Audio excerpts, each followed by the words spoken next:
You gotta love the recycling center. You walk in with trash, they'll pay you for it, and if you're lucky, you'll walk out with somebody else's trash. I found this thing. It's free.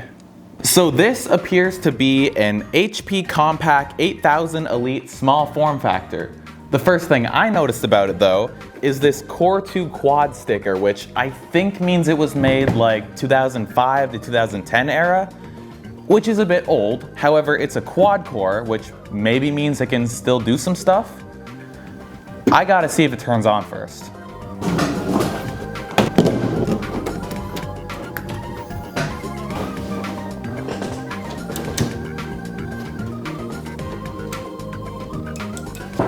Well, that was short-lived. I think now we open it. Well, that would help. The power supply is just straight up not plugged into anything. Maybe we put that back.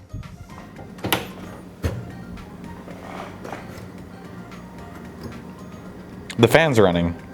Is the fan running? The fan is running. Ah, that's gross. The fan's definitely running. No other signs of life. Oh my god. Update, it turned into a jet turbine. Both the fans are at 100%. I don't know what's happening.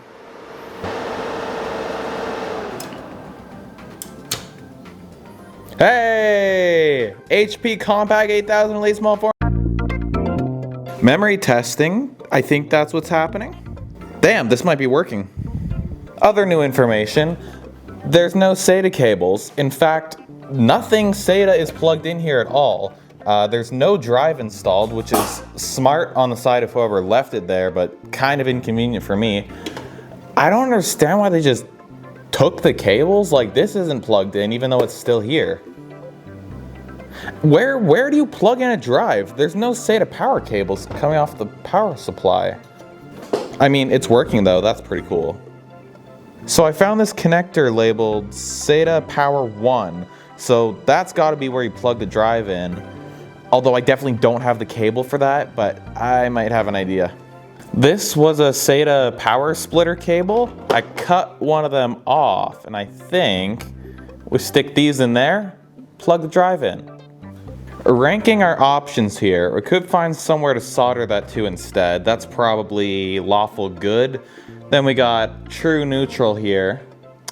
And then we have chaotic evil, the glue gun. We're leaving it up to chance.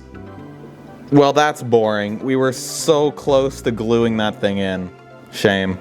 This is so scuffed and I absolutely love it. Just taped right onto the RAM. I borrowed the SSD out of my laptop. Sorry, T420. And now I think we very gently plug it in without pulling the wires out of that plug. Okay, moment of truth.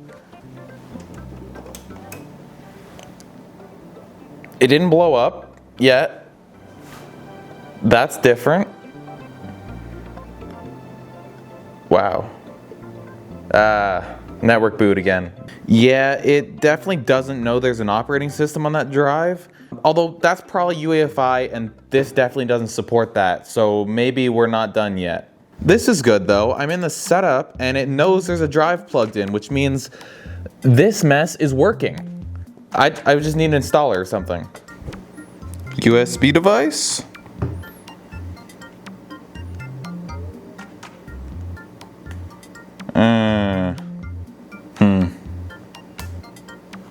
Okay, I have no idea what I did because the Ventoy USB was not working before, which is why I made the Windows 10 one directly in the first place.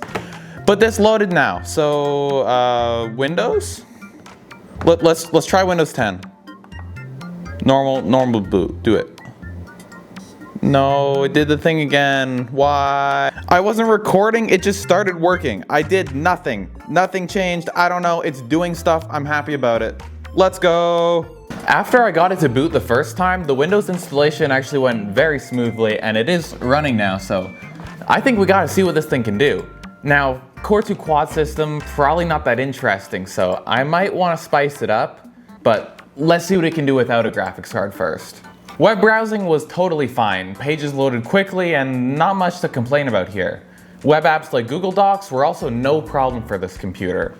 YouTube worked in 720p, however bumping it up to 1080p, it did start to drop frames. Now in terms of some light gaming, simpler stuff like Bloons Tower Defense 6 is totally playable on a computer like this. However, anything even slightly heavier like Factorio or RimWorld, well, I'd consider them playable. The frame rates are definitely not ideal. Now 3D games is a pretty hard no, most of them won't even launch. However, I think that's where we put the graphics card in, although there's kind of some clearance issues. I think we just need to remove this one little section here and this should fit. Should be interesting.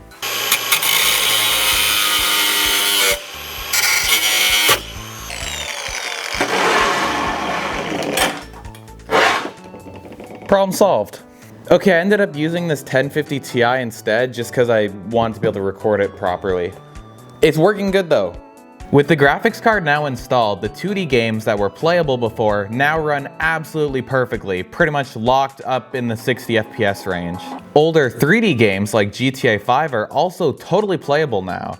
And even newer stuff like Stray, while it has the occasional stutters and hitches, you could definitely play it on here.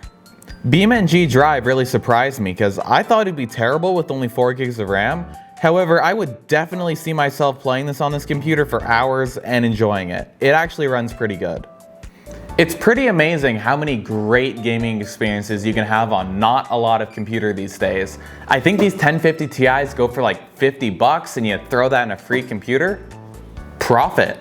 Let me know in the comments what you think I should do with this thing, and yeah, bye.